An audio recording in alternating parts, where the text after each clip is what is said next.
Tony Ferguson is fighting Saw Papi in August. Now, who's going to win this fight? Well, first of all, who's going to win this fight? Let's take a look at their latest performances. You guys say pay it forward on 3. 1, 2, 3.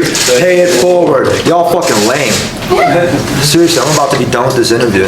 In which Tony Ferguson fought Papi Pimblett, in which Papi Pimblett dropped Tony Ferguson in round 1. Threw a kick and fell backwards, and it looks like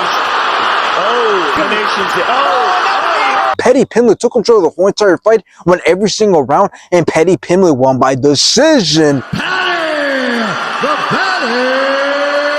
And after this, Tony Ferguson went on to fight Michael Chiesa, in which Michael Chiesa got Tony Ferguson in a rear naked choke and made him tap in round 1. Oh, he's got to fight the hand. Oh, got a great jump there. Oh, now it's tightened.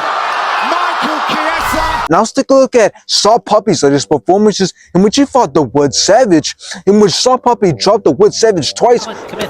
Oh, nice body shots there. No, it's done. It's this evening, Gotti.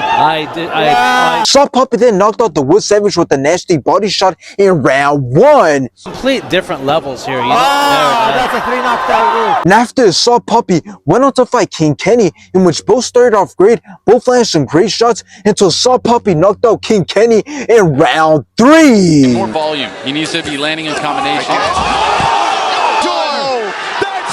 Now, this fight being confirmed is crazy and very interesting. So first, let's just talk about Tony Ferguson making his Misfits boxing debut, because I'm pretty sure when Tony Ferguson said he was going to make his boxing debut, nobody knew if he was going to go towards the influencer boxing scene or if he was going to fight a real boxer that nobody knows and on a shit promotion. But now that he's fighting Saw Papi, this fight is very interesting because it is such a huge mismatch, since we have Saw Papi, who's an influencer boxer and who has fought mostly influencers throughout his whole career, but now he's fighting Tony Ferguson, a former UFC interim lightweight champion and who just had a UFC fight last year. But now I think it's obvious that Tony Ferguson is just doing this for money and exposure, but there's nothing wrong with that considering where he's at in life. But at the same time, that just makes it seem like he's going to get exposed and embarrassed very badly in this fight, and it's going to be really embarrassing, not only because he probably thinks that Saw Papi is going to be an easy opponent who doesn't know how to fight, but also because, again, Saw Papi is somebody who got a name from being a TikToker and an influencer boxer. Meanwhile, Tony Ferguson is a real fighter who has fought tough competition his whole life. So in the end, the way I see this fight going is that Saw Papi is obviously going to look like the much fresher fighter. He's going to move better, and just his speed, footwork, timing, and power is going to be more than enough to stop Tony Ferguson.